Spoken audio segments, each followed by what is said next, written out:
Okay, should we just wait one more minute?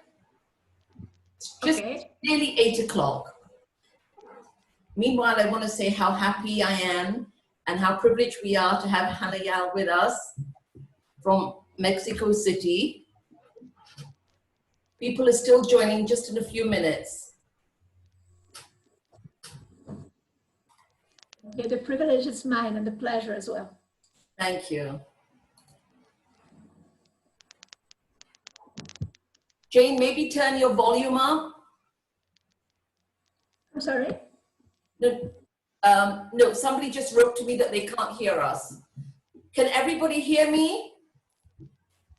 Yeah. Okay, great. At the end, we will have questions and answers, and then you can unmute yourself. But for the moment, I'm muting everybody. And at the end, we will have time. Okay, so we are very privileged today to have Channa Yael, a coach, an EFT specialist, who is going to teach us how to manage stress in these times. Channa Yael, over to you. Thank you very much. Thank you. It's a real pleasure to be here. And I hope that this talk will be inspiring.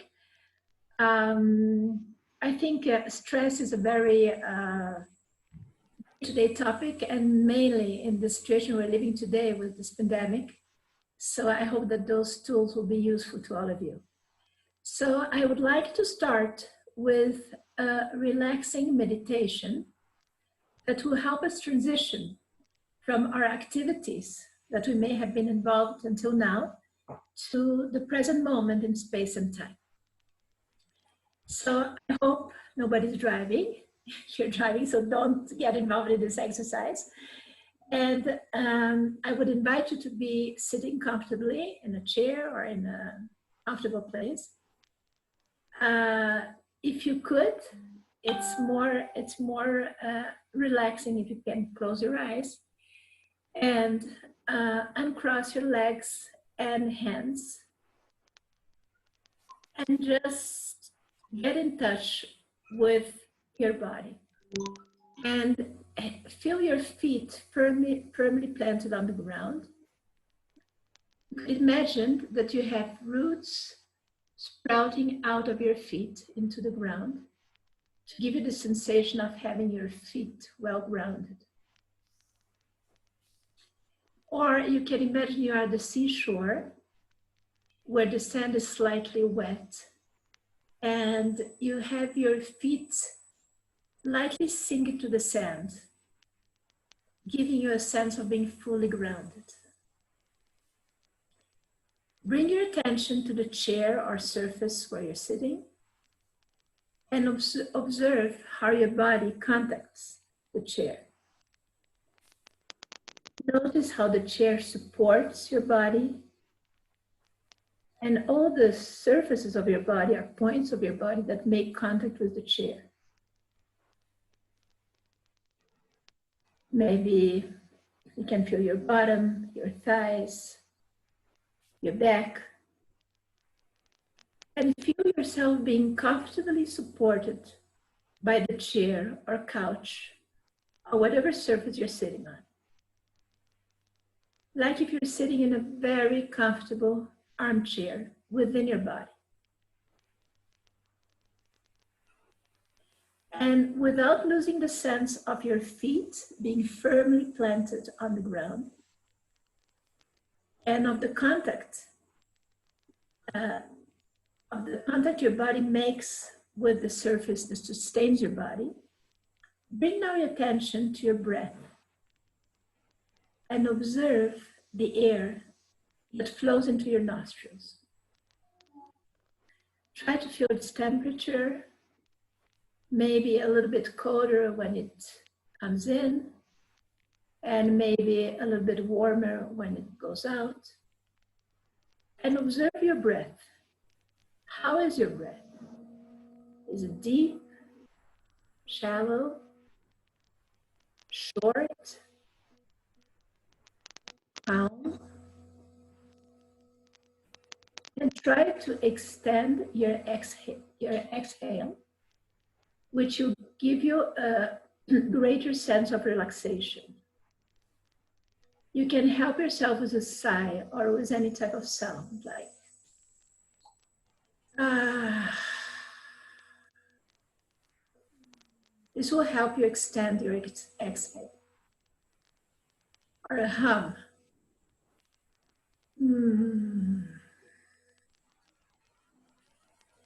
And you could imagine that there is a beautiful flower within yourself, within your body.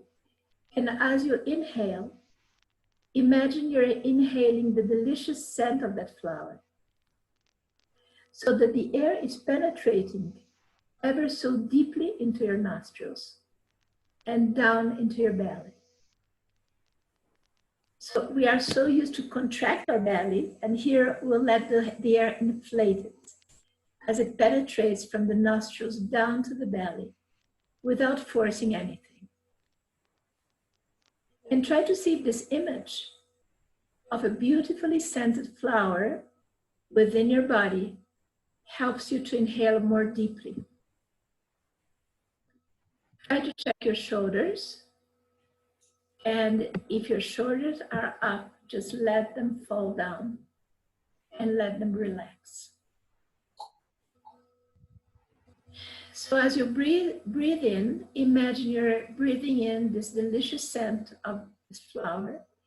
And as you breathe out, try to extend your exhale, maybe with a sigh or a hum.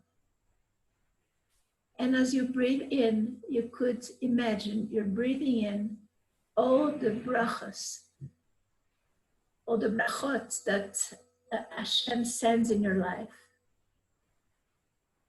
And as you breathe out, you can imagine you're breathing out all the darkness and all the worries. Now, while still connecting with your body, visualize your torso as if it were a huge balloon, and just keep breathing naturally, observing how this balloon inflates as you breathe in and deflates as you breathe out. And as you do so, let your back take part in this movement so that you feel the whole upper part of your torso expanding and contracting as you breathe. You can also feel how the pressure that your body makes against the back of the seat increases as you inhale and decreases as you exhale. So try to bring your attention to the back of your body. Most of us are only aware of the front part of our body as we breathe, and we do not realize how three-dimensional we are and how much our back actually takes part in this process. So we are visualizing our torso as a globe that expands and contracts as you breathe. You can imagine this balloon in different colors. And as you do so, try to see if you feel any difference when you paint it in pink or in blue or in yellow or in any color you desire. And still focusing on your breath, bring now your attention onto your hands, wherever they are, and notice whether they are relaxed or tense, resting on your thighs, your abdomen, or your chest, and try to bring them to whatever place you feel they might connect with and support your breath. And simply feel the sensation of your hands in contact with your body and notice your sensations. And from this calmer place within yourself, let the energy come back to your body by wriggling your toes, moving your fingers, stretching your hands, your arms, stretching your neck, looking down, and slowly opening your eyes. And could let yourself listen to this webinar from this more relaxed place within yourself. If anybody wants to share, I know that the questions are supposed to be at the end, but if anyone wants to share their experience, I would be happy to hear that.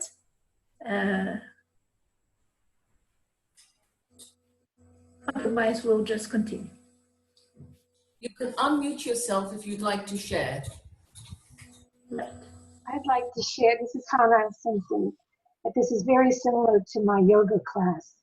This is what the breathing techniques are used in yoga very, very prominently. Okay, wonderful. Thank you. Thank you for sharing. So I guess we'll continue. The idea of connecting our breath, our body, is because this is our first tool to lower our stress in our daily life. If we're in contact with your body and with our breath, which we constantly carry with us around the day, we can use it to just bring the stress level, whatever it may be, to a lower level. Just by grounding your feet and being aware of the contact points of your body with wherever you're sitting. If you're standing, so just your feet, and if you're laying down with your bed, and noticing your breath. And if you can just have a deep breath just one time, this will send a message to your nervous system that you're not in danger and that everything is really okay. Because if a person would be pursued by a tiger, let's say, they wouldn't be able to do that. They would be so involved in surviving and in the real danger that they're going through, that their breath would be very rapid and shallow, and they wouldn't have the capacity of taking a deep, nice breath. So this sends a real message to your nervous system that we can calm down, that we can just relax, because there is nothing real. There is no real threat going on at the moment. Okay, so what is stress? So stress is, I think that now in the situation that we're all living in different stages of it, I don't know, where you ladies are from, but in Mexico, we're still pretty much in the distancing and staying at home phase of the process. So stress is really being lived in all kinds of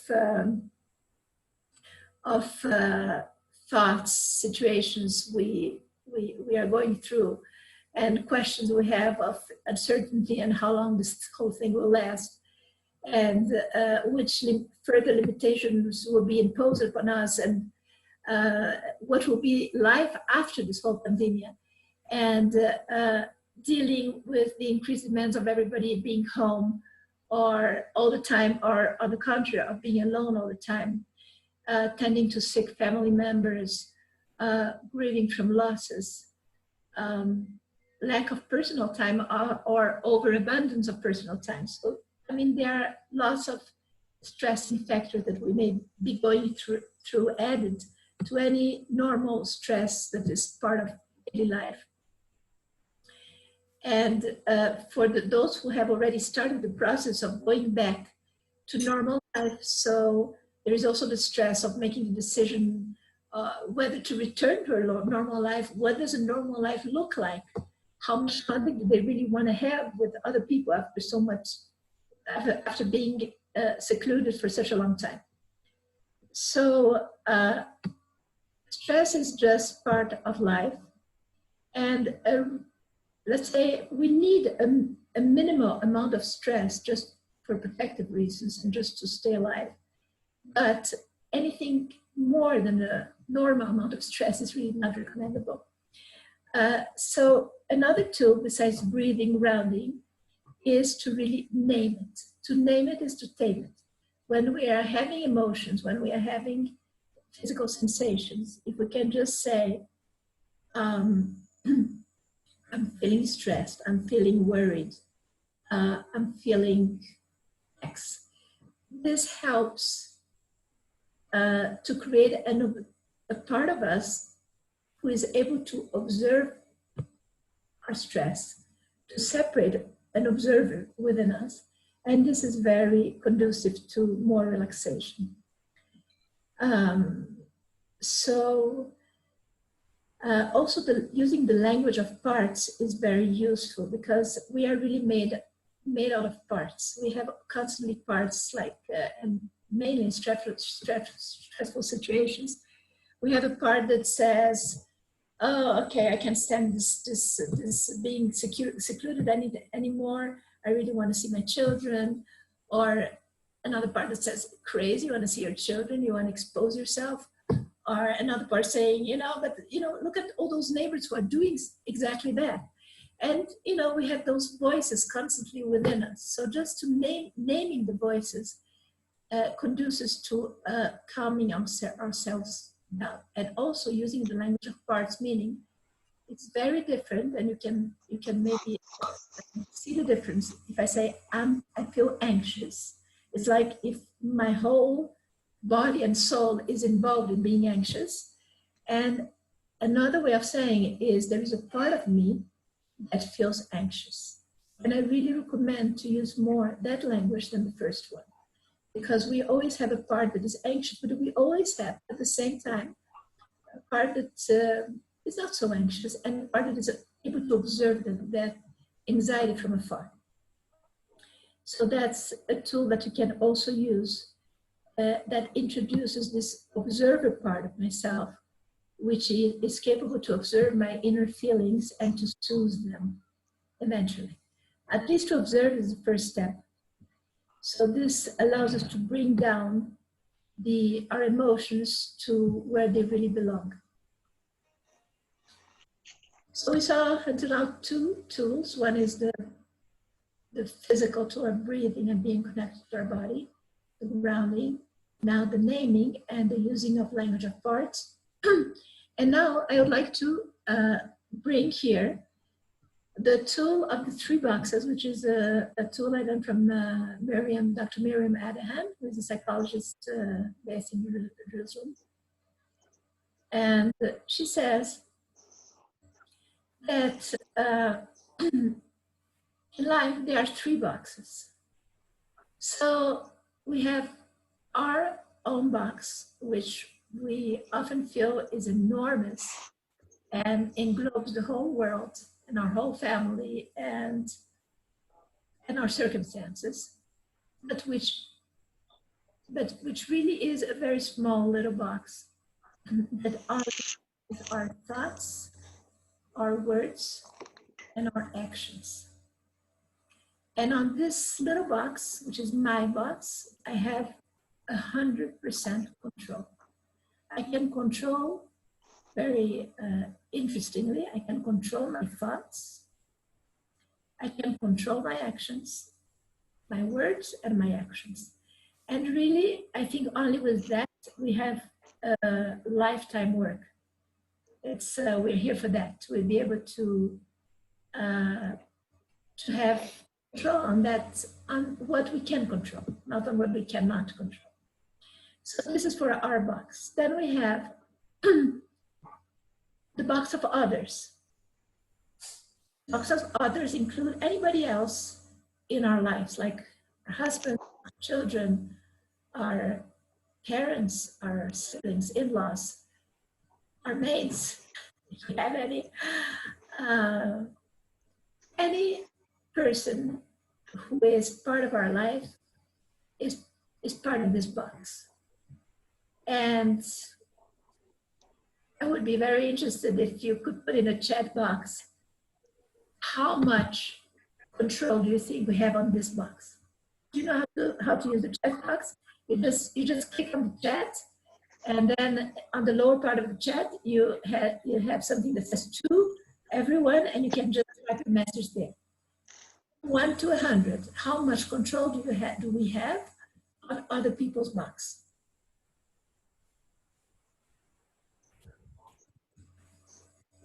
So I don't see any message, but I can tell you that we have no control, absolutely zero. We have no control on anyone else's box. They are in charge of their box, not us. And anytime we are feeling stressed, we can ask ourselves, are we in this moment in our box? Or am I in my husband's box wanting him to act in a way that he's not willing to? Am I in my child's box wanting him to be something he's not? Am I in my mother-in-law's box trying to want her to be a person she's not, etc. So to be in a box that doesn't belong to you is a cause of stress. And finally, the God's box, which is all the circumstances of our lives. The family I was born in, the country I was born, the functionality of the family I was born in, whether my parents got along well or not.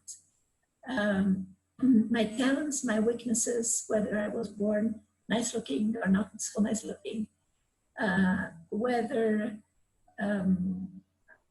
I was born intelligent or not so intelligent, whether I was born in a family with money or without money, all those circumstances are put into our lives by Hashem.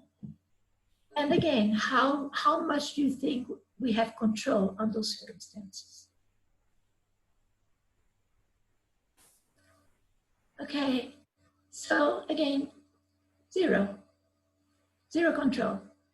Those circumstances are decided by Hashem for our benefit, even when those circumstances may be hard for us, because we are here on, I don't know how you pronounce this in English, Pilates or Pilates, I don't know how you say it, class. We are on a stretching class all the days of our lives. We're not here, we're here to grow.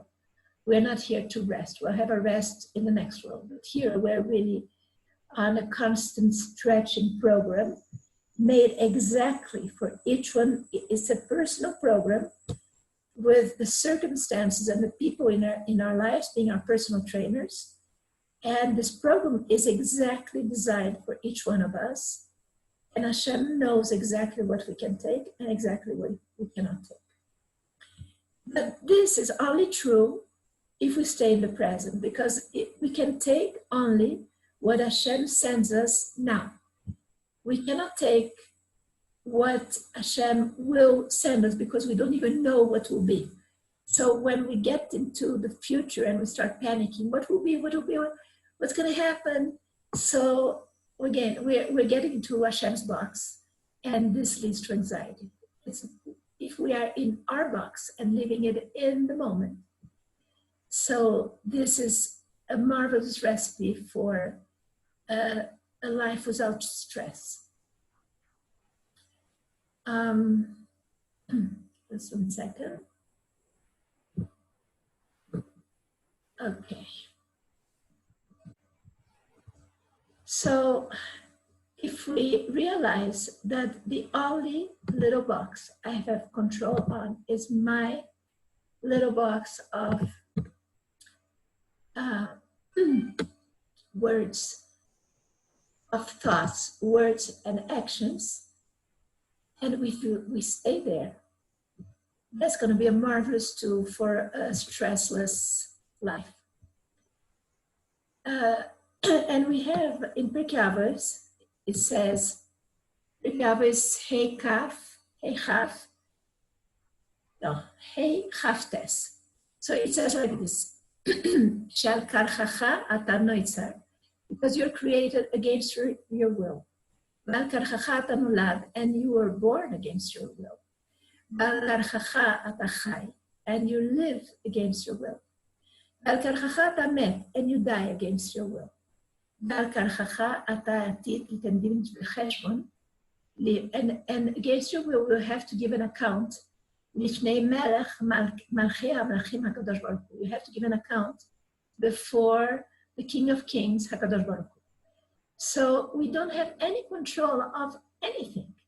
The only control we have is on how we react with our thoughts, our words, and our actions to the people and circumstances that Hashem sends to into our lives. So having awareness of that and accepting that this is our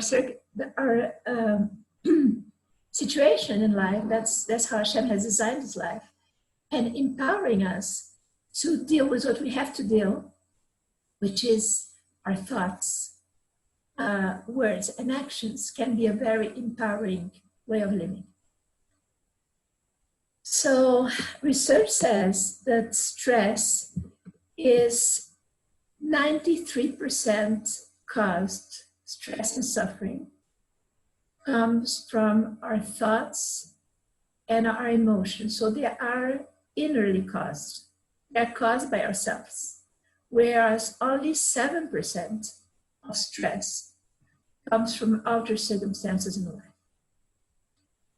So there is a model that I learned from Sarah Hannah Radcliffe that maybe some of you may be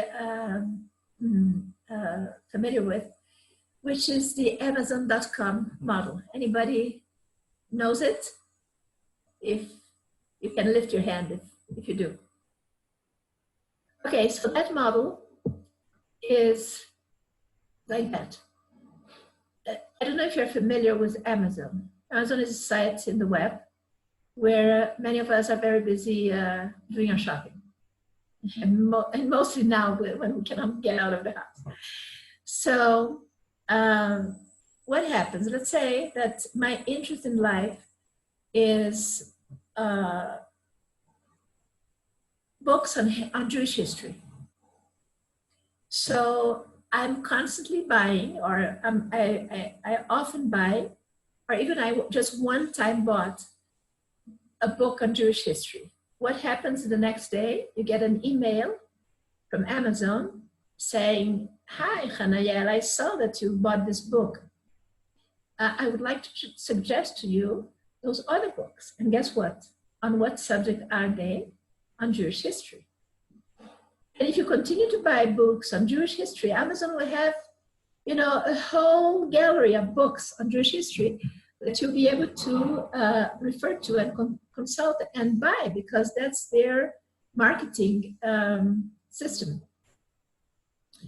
Now, what happens if, okay, I read a lot about Jewish history, and now what really interests me is to make healthier meals. So I find books on healthy cooking and health food. I think somebody needs to move. Shirley needs to move. Mute, please. So what happens? I start buying books on healthy cooking, health food, and Amazon gets confused. So they start confused, or they start changing their marketing.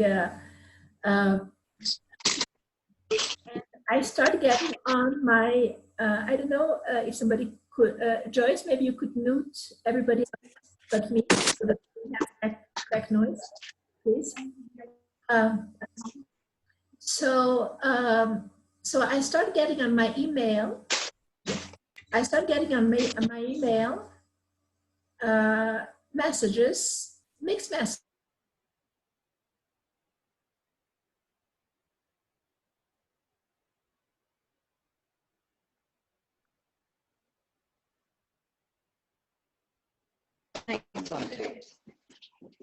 Didn't realize. Okay.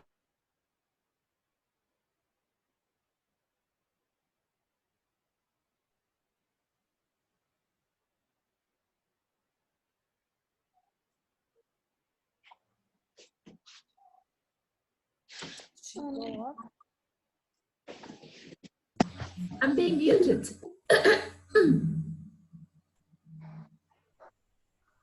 There are still people who are not muted in the chat. I don't know how you can mute everybody without muting myself. But okay, so continue. I don't know what you heard until now, but okay, so I'll go back to your getting mixed message from Amazon that, books on Jewish history, books on healthy cooking, until you start completely, you're not interested in Jewish history. You have all the books that you could have possibly wanted to buy. And then Amazon will only recommend to you books on healthy cooking. So this is exactly what neuroscience says about rewiring our brains. And this is what happens with thoughts. So let's say, if you let yourself constantly having thoughts of worry or fear or anger, what are you doing? You're really clicking on those products in your mind. You're clicking on worry. Okay, you're clicking on fear. You're clicking on negative emotions. So when your mind cannot be blank, it's constantly working. We have 6,000 thoughts a day. So when we have a blank mind, what happens?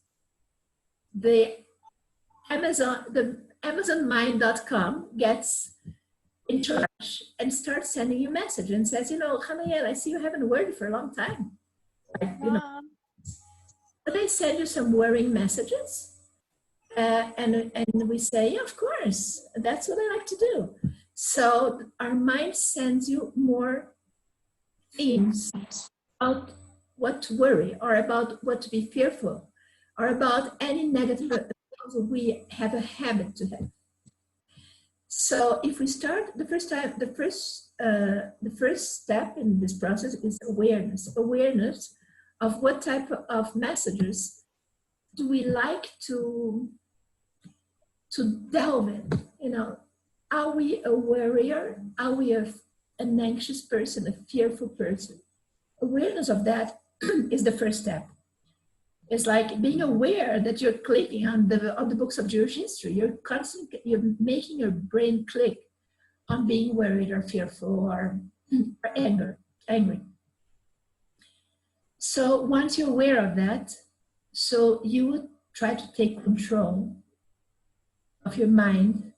And when you have a thought of anxiety and you are aware of that thought, you can substitute that thought by a positive thought. And the easiest thinking process that is available to us is a thought of gratitude. No matter how difficult our life is in the moment, we can be grateful for the blue of the sky, if it's blue, or we can be grateful for the breeze, or for the beautiful nature that surrounds us, or for anything, or for having a roof under, over our heads.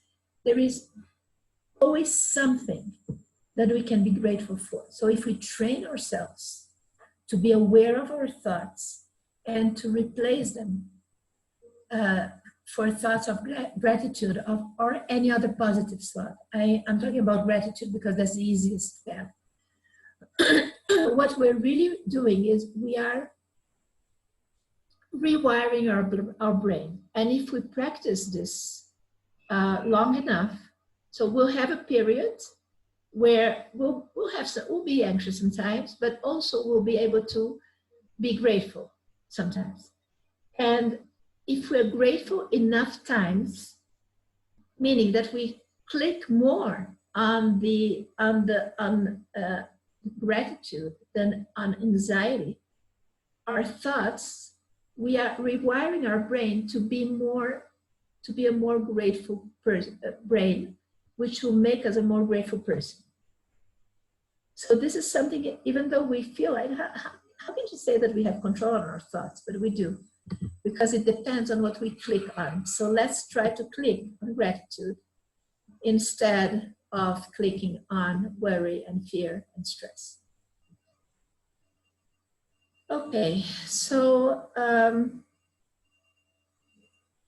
there are external sources of stress, and also, external sources which are given when we have happy circumstances.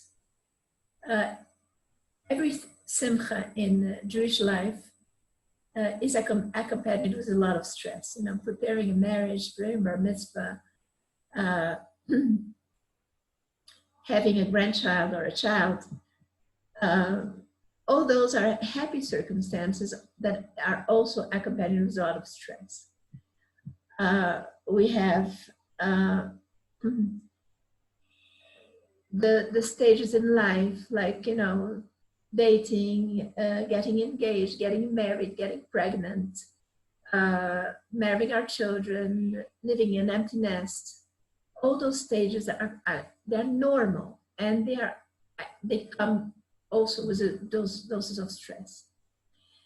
Having to meet deadline, working, or being retired and not knowing what to do with your life after we are retired.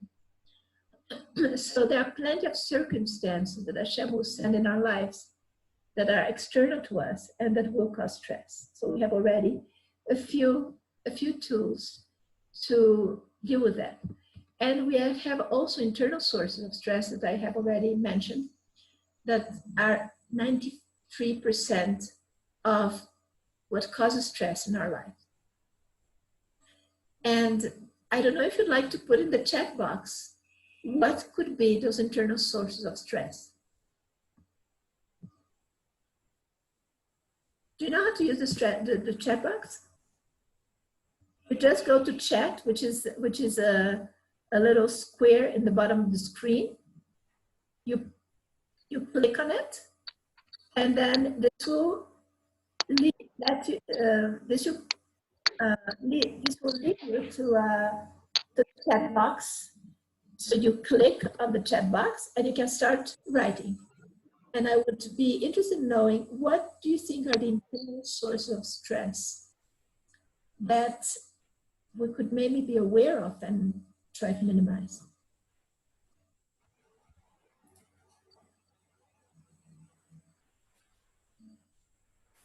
Let's see, ladies, what could be those ideas that you can contribute to this talk?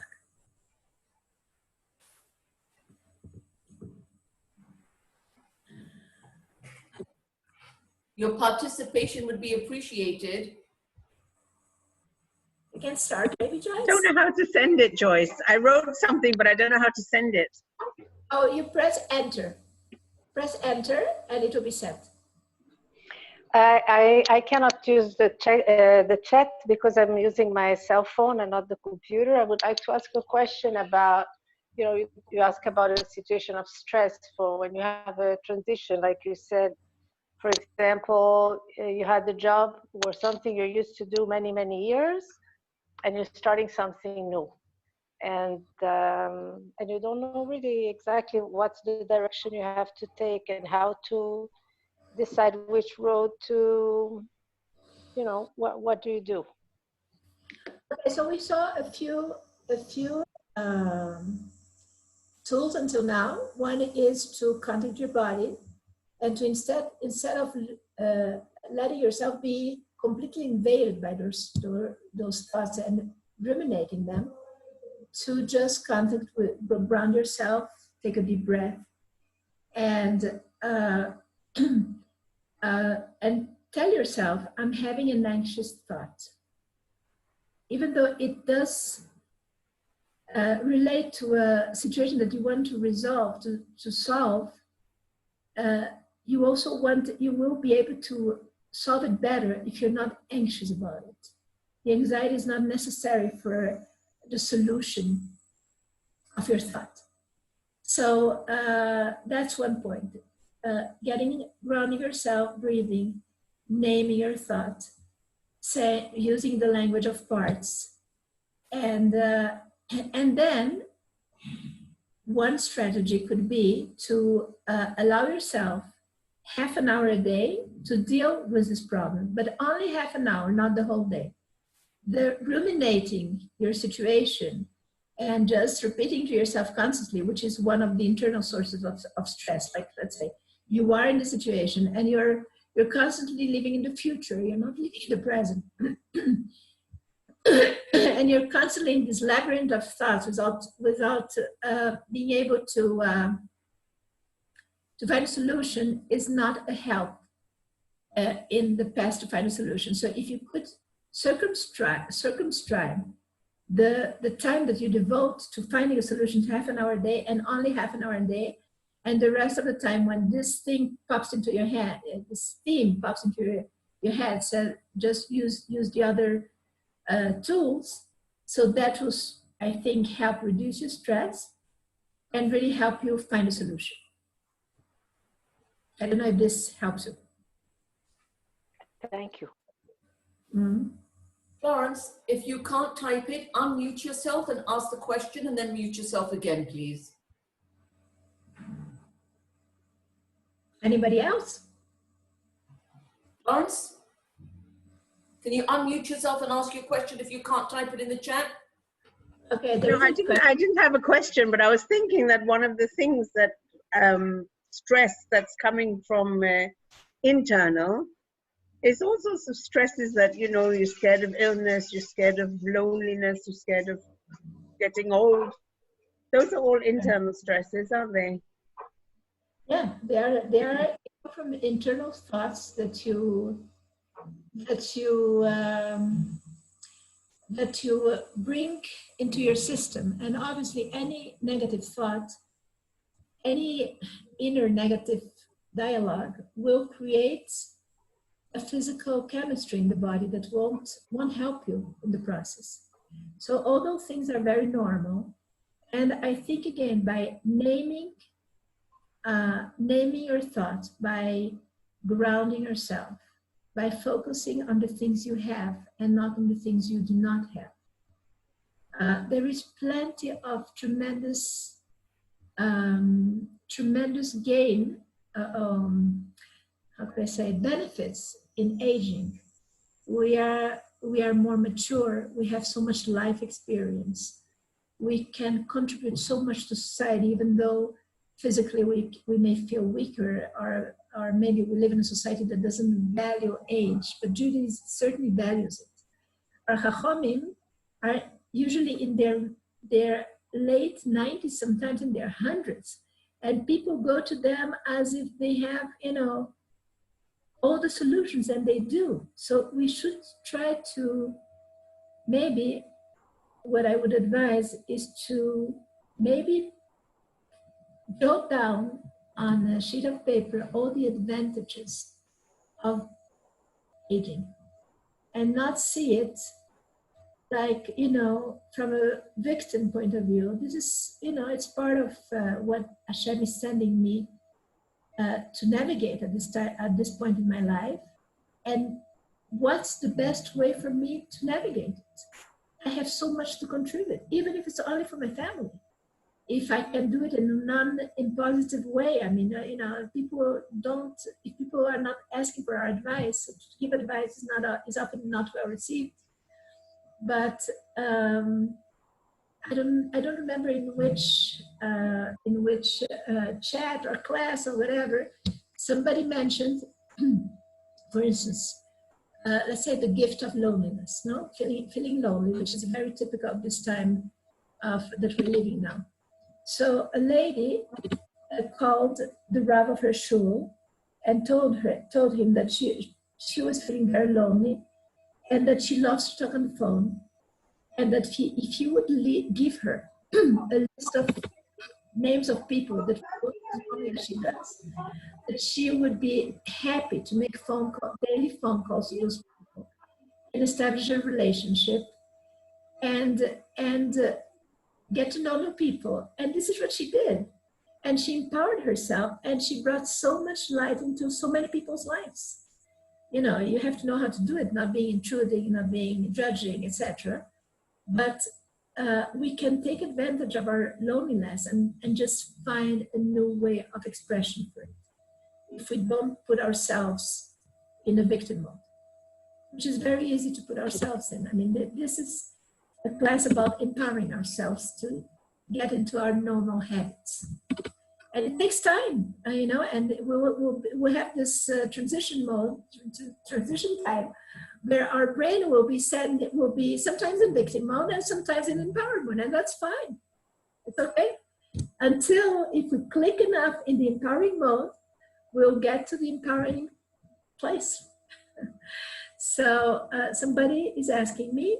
Thank you very much. That's such a good perspective. It's a different angle. Thank you. Thank you. Thank you for the question. And somebody's asking also, how about a person nervous about having to choose to work with virus risk and not work but miss income? Yeah, so it's a very real very pertinent question, very real situation for those who are already having to face this type of problem or circumstance. And, you know, there are many things a person can do. A person can try to get to a solution through relaxation and asking our inner self. This is a whole class. I can't go into that. It's really a, let's say, a therapeutic session that the person could have with a how do you say, a therapist that has experience in this type of practice. But one can make decisions from our logical mind, and one can also make decisions by contacting our inner self, and also by giving numbers to how much do I feel nervous about choosing to work with virus risk. And sometimes it will have a surprise. I feel nervous, it will be a 3, or maybe it will be a 10. And how much do I want to decide not to work and miss income? How much do I feel nervous about this alternative? And also give it a number. This puts our fear or our stress in perspective. So we can deal with it from an inner part. We can, inner work, we can deal with it with trying to put in a paper the advantages and disadvantages. We can reach out for help from doctors who can really assess the how much our being nervous has to do with reality, how much is really the possibility of my being contagious, and what are the precautions I have to take if I decide to go back to work, to really try to get an informed opinion about that, not being just in our heads worrying about it. And also make an informed assessment of how much,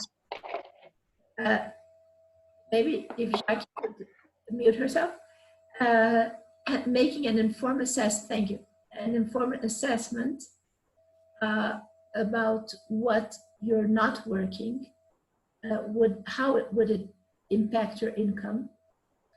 So we can just bring into the equation our logical brain and our right brain, our right hemisphere, our left hemisphere, and reach out for informed people who are really informed and who can give us an informed answer to those questions. Okay. Can we open it up to questions, Channa Yael? If anybody has any questions, unmute yourself, please. Let me just see if there is anything, since we have had questions. There is, let me see if I have something important I would like still to. Sorry. I just want to make, let's say, a review of the tools and maybe just name a few other tools. So one of the great tools is to put Hashem in the picture. To put Hashem and Emunah, and if we have to work on an Emunah, work on it. That remind ourselves that we have no control on Hashem's box, but that Hashem does have control on his box. And if we can relax into the trust that Hashem knows what's best for us and is leading us to our destination, if we let ourselves be led, and if we don't resist, that's a very big stress reduction tool. Remind us that we have all the tools that we need to reach our destination, even though we don't know how to reach it. We say every morning, Shasali Kol Tzarki. Hashem gave us all the tools. And Hashem is with us along the way all the time, even when we don't feel he's with us. But reminding ourselves that Hashem loves each and every one of us with an unconditional love in whatever step of the way we are. Asking ourselves, in which box am I right now? And if we are not in our box, get promptly back to our box. Letting go of our need to control, because we have control only on the elements of our box and nothing else. letting go of many things, of our expectations of ourselves, and mainly of our expectations of others, because expectations we may have on others is a huge source of stress. Noticing our emotions and naming them. To name it is to tame it. Making a gratitude journal and noticing our victories, even the smallest one. Like, for instance, I woke up in the morning, even though I'm living alone and nobody's really looking at me, I dressed myself, I put on makeup. This is what you do. Before that, I took a shower, I exercised. All those are huge victories at a time like that. So notice them, write them down, have a victory journal. Being on this webinar is a huge victory. You don't have to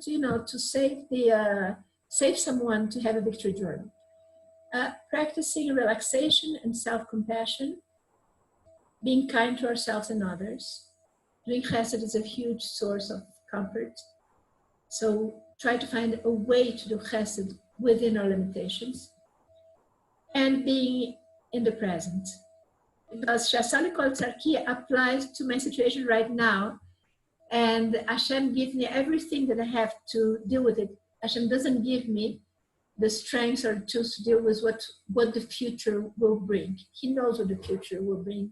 I don't know, and this is not what I have to be concerned about. Okay, so if anyone, now open the floor for any questions you may have. And thank you for this opportunity to give this talk and to be with all of you. You can unmute yourself by clicking on the mic if you have any questions. That was a wonderful summary.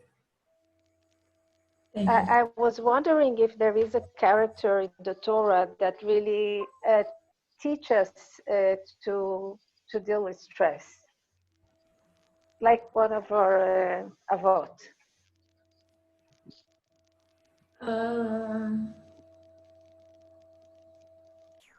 Or anything described that you think would be. This question, I'm sorry, because I don't see you. Leah, we got plenty. Leah? Yeah, we got plenty. Leah Imeno, she had a lot of stress. Right. I think that one point that the Torah stresses, maybe emphasizes without really talking explicitly about it, is that I don't see any of the Avos or Imahos sitting down and worrying about what will be with them. Yeah, they live the present, they take decisions that belong to their present, and they completely rely on Hashem. So I think this is a tool that the Torah shows us in an implicit way, even though it doesn't say. And then, Yaakov Avinu didn't sit down and stress himself, but he planned on how to confront Esau. And he took steps to do that. And love on. I think that's one of the tools that the Torah certainly gives us. And I'm sure there are many, many others, but I don't have them in mind right now. Moshe Rabbeinu. Moshe Rabbeinu, right. I mean, and the Torah is very explicit also in saying that a person, even Moshe Rabbeinu, came to a point that he says, I can't go further with that. Take me from your book, take the life from me. I mean, he reached a point of utter despair, even Moshe Rabbeinu. So we can have compassion for ourselves when we reach those places and say, okay, I'm desperate, naming it. And just feeling how Hashem loves us and is with us, which is what happened to Moshe Rabbeinu. And just take from this source strength to go further. And if we do reach a place of utter despair and we need, help in our hotlines. David HaMelech with his Tehillim. I'm sorry? David HaMelech in Tehillim. He expresses a lot of those challenges. Right. And one of the ways to do it is to express them. He wrote it down. He wrote it down. So journaling is also a source that comes from the Torah. Like to note down our stress, to write it down, it takes it out of our head. And it puts us in an observer situation, which is always healthier than when we just have everything, I'm nervous. There is a part of us, of me, and there is a part of me that is observing that, and it's taking the decision to write it down. If I can't sleep at night, it's much better if I suffer from insomnia, for instance. A very good thing is to have a notebook around us, and next to our bed, and a pen, and jot down what are the thoughts I'm having at this moment. Maybe I'm so worried about my situation, financial or health, or maybe I'm worried about the dishes that I didn't do in the kitchen yesterday night, and I'll come to a horrible kitchen this morning. And just noting it down will lower our stress. And then do breathing and grounding exercises. Will be much better for us than to just stay in the labyrinth of our stressful thoughts. How about singing a song about it? I'm sorry? How about making up and singing a song about it? Wonderful. Right. Anything, it's a very good idea. Anything that gives pleasure to your system. Making a cake, reading a book, looking out of the window and seeing the beautiful nature that Hashem created, going for a walk, exercising, anything that promotes positive chemistry in our body is a great idea. Wonderful. Any more questions? Wonderful. Actually, I have a question. Okay, go ahead. How do you and the last one, okay? But how do you explain that what happened many times is that we take a path that doesn't take us to something good, that actually, like you said, when you are dealing with boxes that are not our boxes, our children's boxes, our husband's boxes, but you still want to have and take a path for a connection. And how do you explain that a person goes back and back to the same path that he knows from the beginning that it won't lead to something positive? Because this is a matter of a habit. People can get compulsive about buying Jewish history books, even though they bought all the books. It happened to me once, but I wanted to buy a new book, not on Jewish history nor on healthy cooking, some other type of book on psychology. And Amazon was kind enough to tell me that, I bought this book already. So you create habits by constant clicking and doing the same actions and having the same thoughts. So it's like engraving in your brain, like if you would take a stone and really engraving, with a very cutting instrument, constantly in the same place. So this is what we do with our brain when we create habits. And this is what why we don't learn from habits. So unless we have the awareness that, people say so often, I told him 1,000 times and he doesn't listen to me.